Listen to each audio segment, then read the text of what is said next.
Iman itu, dia menggabungkan semua komponen. Bahkan kalau kita bicara iman itu bukan cuma sekedar saya bersaksi Allah adalah Tuhan. Bukan. Iman itu menggabungkan 3 unsur. Yang pertama adalah qaulu bil lisan. Orang itu berucap. Makanya kalau gak sahadat, walaupun orang kafir itu soleh, bahasa soleh itu baik, dermawan, bahkan dia sama masyarakat tetangga itu pokoknya super luar biasa baik. Kalau belum sahadat tidak akan dikatakan iman jemaah. Mungkin kalau kita bicara orang kafir yang hebat, baik, luar biasa ya Abu Thalib, paman Nabi SAW. Jadi paman Nabi itu sejak Nabi kemudian ditinggal oleh kakeknya, maka diasuhlah oleh Abu Thalib. Abu Thalib itu menjadi salah satu tameng dalam dakwah Nabi jemaah. Hatta sampai Nabi itu mau dibunuh, maka pamannya itu tetap membela. Dan dalam hati kecilnya Abu Thalib mengatakan agama keponakannya itu benar.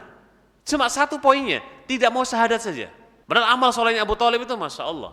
Bela dakwah Nabi, spot dana, bahkan Nabi mau dibunuh, beliau yang menghalangi, yang membuat perseteruan kota Mekah yang kalau kata para ulama Abu Thalib nggak ada, Nabi itu sudah meninggal jemaah. Karena nama besarnya Abu Thalib yang membuat Nabi itu tidak didolimi oleh kawan-kawannya Abu Thalib. Tapi satu poinnya, tidak mau syahadat. Makanya ketika Nabi di akhir hayatnya beliau datang kepada pamannya, ya ammi kul kalimatan uhajjubika indallah. Wahai pamanku, tolong ucapkan kalimat la ilaha illallah. Sebuah kalimat yang cukup beberapa menit nanti saya akan berhujjah di hadapan Allah bahwa engkau telah berucap kalimat syahadat. Itu Abu Thalib tengok ke kanan ada Umayyah dan Abu Jahal ya, teman-teman dan saudaranya. Tengok ke kiri ada keponakannya yang tulus mengucapkan ya ammi kul kalimatan uhajjubika indallah. Tengok kanan tengok kiri, akhirnya kemudian mata ala millati abaihim. Akhirnya Abu Thalib meninggal di atas agama simbahnya. Nabi Masya Allah sedihnya luar biasa jemaah. Jadi iman itu ucapan. Alhamdulillah kita ini kalau bisa dibilang muslim warisan simbah kita yang sejak lahir itu sudah muslim, alhamdulillah. Ya, pertanyaannya perlu sadar lagi nggak usah? Nggak usah. Karena keislaman kita itu sudah Islam yang dibawa oleh simbah-simbah kita. Kemudian iman yang kedua maknanya adalah i'tiqad fil qalbi, keyakinan dalam hati jemaah. Ya, jadi setelah dia ucapkan kalimat iman, dia harus yakin.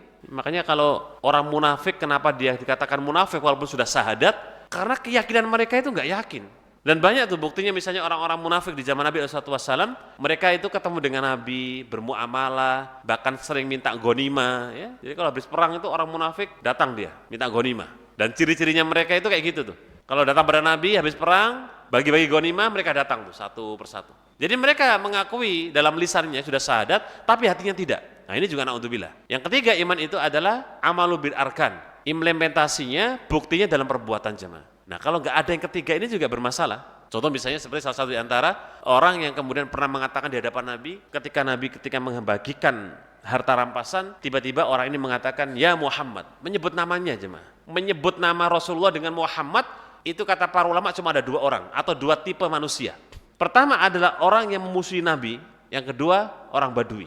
Kalau yang mengatakan di hadapan Nabi ya Muhammad, cuma ada 2 tadi. Kalau dia adalah orang yang memang katakanlah dia orang yang sudah syahadat, kalau dia mengatakan Muhammad berarti orang yang memusuhi Nabi SAW. Atau kecuali malaikat Jibril ya. Itu kan sohibnya Nabi ya. Dalam hadis dikatakan ya Muhammad, akhbirini anil Islam ini dan itu gitu. Kecuali malaikat Jibril. Tapi kalau selain malaikat maka cuma ada 2 ini. Kalau enggak orang awam atau kita sebut adalah mereka orang Badui, maka yang kedua adalah orang yang memusuhi Nabi. Dan benar, orang ini mengatakan ya Muhammad i'dil, berbuat adillah wahai Muhammad. Ketika itu Umar bin Khattab hendak memenggal kepala si orang ini.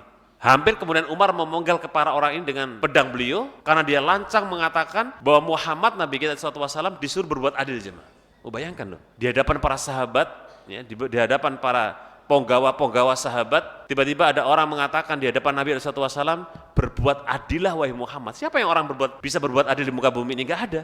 Orang yang bisa berbuat adil seadil-adilnya hanya Rasulullah SAW. Kok ada orang mengatakan demikian? Maka ketika Umar mau memenggal kepalanya, Nabi katakan, "Ndak ya Umar, biarkan saja, karena orang ini di belakang banyak temannya.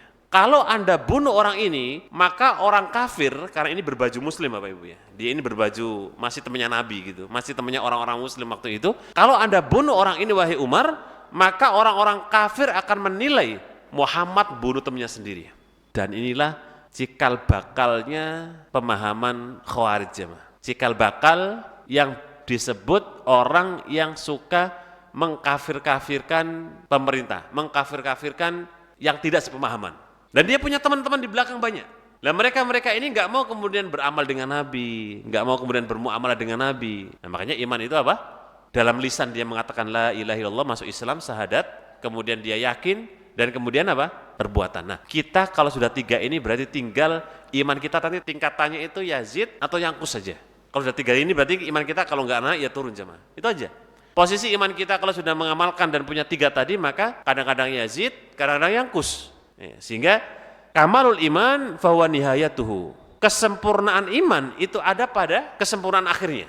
Sehingga kalau bahasa lainnya, kalau kita menukil dari perkataan Ibnu Qayyim rahimahullah ta'ala, dibahas dalam kitab Tazkiyatun Nufus fi Tarbiyati wa Adallatuha, itu ada istilah husnul khotimah. Ending yang akhirnya baik itu bagi orang yang kemudian dia memiliki amal yang baik di dalam akhir hidupnya.